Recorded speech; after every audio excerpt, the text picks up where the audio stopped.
Thank you for tuning in to Rap Palette, and this is another Rap Palette news with an update. So, Rick Rubin and Pharrell got up to have an interview, courtesy of GQ.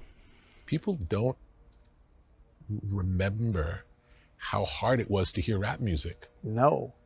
It was the underground of the underground. Yes. It was a tiny subculture. Really tiny. They sat down and talked about everything, his life, Shazam, and to something very interesting that I think we haven't heard him spoke about in years. The Blurred's Line case, where he, Robin Thicke, and two other musicians had got sued for the Marvin Gaye song, Got to Get Up. Your testimony that you and Mr. Thicke never once during the creation of Blurred Lines spoke about, discussed, referenced the song Got to Give It Up by Marvin Gaye. I did not go in the studio with the intention of making anything to feel like, to sound like Marvin Gaye. Did you ever, did Marvin Gaye's Got to Give It Up ever cross your mind at all at any time while you were creating Blurred Lines? No. Which was a very interesting case because that particular case has set precedent for other new lawsuits. Because what was so crazy about it is when we're talking about music and assets, we talk about chords, lyrics, but this is the time where you was able to sue somebody for a feeling. Think about this, people. The track did not sound nowhere near like Marvin Gaye's, but the feeling of the song was similar to Got to Give Up. And that's how he got sued. Excuse me.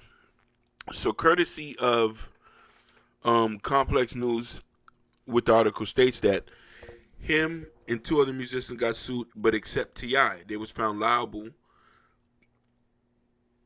for copyright infringement, which was still is baffling to me. It's just somewhat similar to when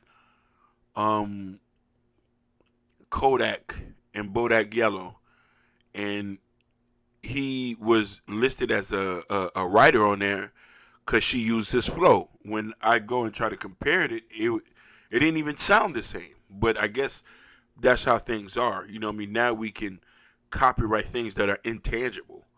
And FYI for musicians and stuff like that, and this is why it's so important to try to state original and try to do things original. Why not to ride on other people's beats and stuff like that? These people out here, they're crazy, they're suing people. But another also thing to think about, it does stifle the progression of music, because music was built on sampling. You know what I mean? A lot of songs were made because of other songs, what the feeling gave to other songs. You know what I mean? You just think of merengue, reggae, dance hall. There's a lot of dance hall songs that sound the same. So are we going to sue everybody whose song that sounds the same? Like, and you know, Pharrell also stated that when he had got sued, it really hurted him and it took him back.